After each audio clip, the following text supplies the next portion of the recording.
नमस्कार मित्रों, आज हम आए हैं डॉक्टर रमेश सिंह पाल जी के पास, जो कि एक वरिष्ठ वैज्ञानिक हैं और लेकिन आंतरिक रूप से एक लेखक और आध्यात्मिक विचारक हैं।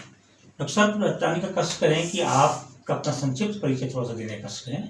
बहुत बहुत धन्यवाद। मेरा नाम डॉक्टर रमेश सिंह पाल है। मैं BPKS अल्मोड़ा में वरिष्ठ वैज्ञानिक के पद पर कार्यरत हूँ।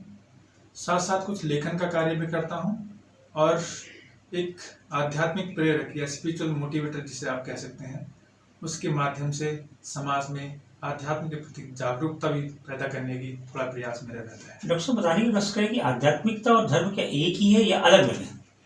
देखिए, आपके विचार। बिल्कुल बिल्कुल, मेरा ये मानना है कि आध्यात्मिकता और धर्म अलग अलग है।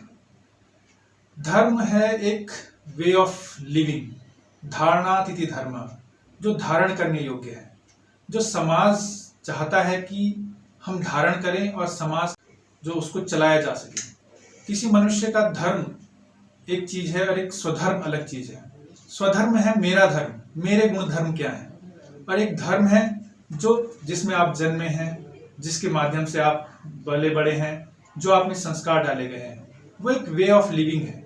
कोई मनुष्य हिंदू धर्म में जीवन जीना पसंद करता है, कोई मुस्लिम धर्म में जीवन जीना पसंद करता है, कोई ईसाई है, कोई क्रिश्चियन है, ये सब धर्म है।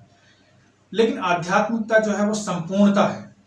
संपूर्णता का मतलब समझिए जो अस्तित्व है, जो अस्तित्व के नियम है, जो प्रकृति के नियम है, उनके साथ जीने का जो ढंग है, जो आपका तरीका है, वो आध्यात्मिकता है। जैसे हम भगवान श्री कृष्ण की अगर बात करें तो वो आध्यात्मिक पर्सन है। अच्छा, आप जो है ये बताने की थोड़ा बहुत गीता के बारे में बताएं। आपने अर्जुन की बड़ी बात की, तो आप थोड़ा सा भगवत गीता के बारे में बताने का कष्ट करें। सुना जाता है कि आपने गीता का बहुत गहन अध्ययन किया है, तो इसके बारे में थोड़ा सा बताने का कष्ट। जी बिल्कुल, जैसे कि मैं कह ही रहा था कि जो भगवत गीता है वो किसी धर्म विशेष का ग्रंथ नहीं है, वो एक आध्यात्मिक ग्रंथ है। आध्यात्मिक ग्रंथ मतलब जैसे भगवान श्री कृष्ण है, हम उसको आध्यात्मिक पर्सन कहेंगे। आध्यात्मिक पर्सन का मतलब है जो समग्रता के साथ जीता है। वहां पे वो लड़ाई भी करते हैं, वो गोपियों के साथ रास भी करते हैं, वो गीता का ज्ञान भी देते हैं। वो पूर्ण परमात्मा, आप एक तरह से उनको कह सकते हैं कि वो परमात्मा की, इसलिए हमने उनको पूर्ण अवतार कहा है। भगवत गीता की आपने बात कही, भगवत गीता में जो है एक तरह से मनुष्य का एनसाइक्लोपीडिया, साइकोलॉजिकल जितने भी क्वेश्चन है मनुष्य से जुड़े हुए, psychological as well as the spiritual जितने भी सवाल हैं, वो सब उनका एनसाइक्लोपीडिया जो है वो भगवत गीता है।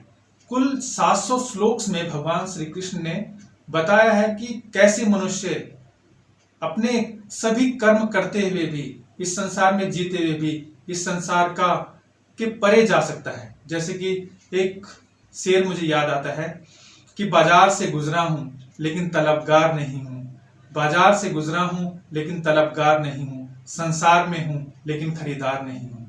मतलब हम संसार में रहते हुए भी यहाँ से अगर हम अटैच ना है, केवल संसार के ही ना रह जाएं, तो हम आध्यात्मिक पर्सन हैं। इससे कोई मंदिर मस्जिद ये सब चीजों का लेना देना नहीं है।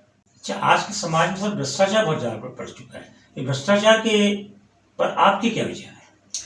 देखिए, भ्रष्टाचार जो है मनुष्य में आजकल, अगर आप आज के परिप्रेक्ष्य की बात करें तो वो इसलिए है क्योंकि मनुष्य का जो है ना, दिखाना कुछ और है, अंदर कुछ और है।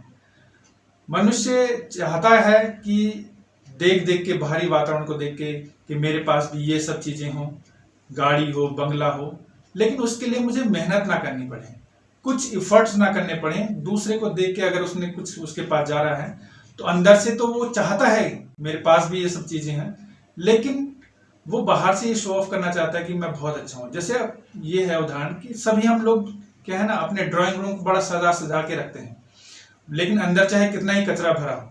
तो ऐसे ही मनुष्य का जो स्वभाव है, जो बाहरी उसका दिखावटीपन है, वो ज्यादा बढ़ गया है।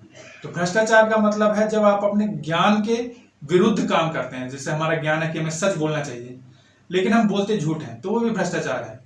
हमें पता है कि हमारी जो नौकरी है वो 10 से 5 की है, तो हम जो है उस 10 के 5 में हमें पूर्ण रूप से जो अपनी नौकरी है, जो भी हमें ड्यूटीज दी गई हैं, उनको फुलफिल करना है। लेकिन हम शो ऑफ करते हैं कि सिर्फ 10 से 5 हम लोग किसी और इसी काम में इन्वॉल्व हो रहे हैं, तो वो भी एक तरह का भ्रष्टाचार है। भ्रष्टाचार बहुत एक्चुअली सूक्ष्म लेवल पे है और बहुत बड़े लेवल पे भी है। भ्रष्टाचार वहीं से शुरू हो जाता है।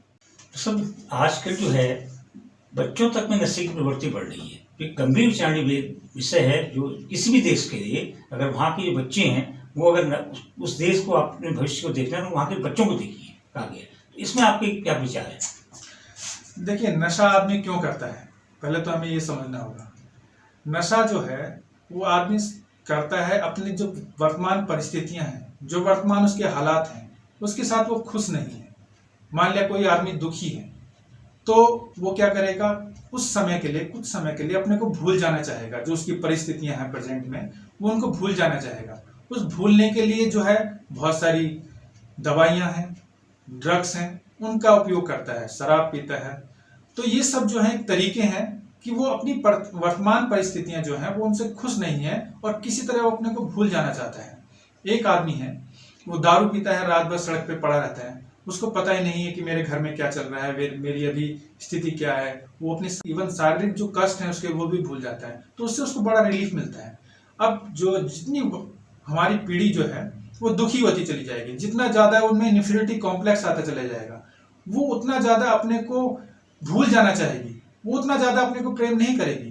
तो जो अपने को प्रेम नहीं करता है वो बिल्कुल, आप मानिए, वो बिल्कुल एक ड्रग्स की तरह या नशे में जाएगा ही जाएगा।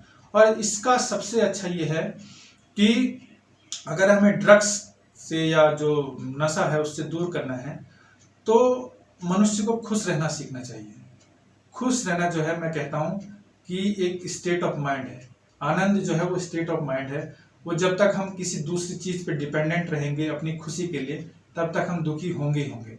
और नशा, आपने बात करी है कि नशा, तो नशा सिर्फ दारू का या ड्रग्स का ही नशा नहीं होता। नशा भी एक बहुत सूक्ष्म चीज है।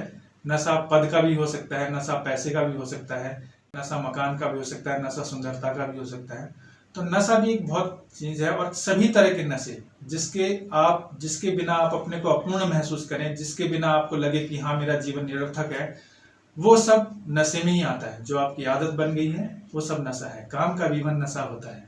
धन्यवाद डॉक्टर साहब, आपका बहुमूल्य समय दिया। फिर हम आभारी हैं आपके। धन्यवाद, थैंक यू।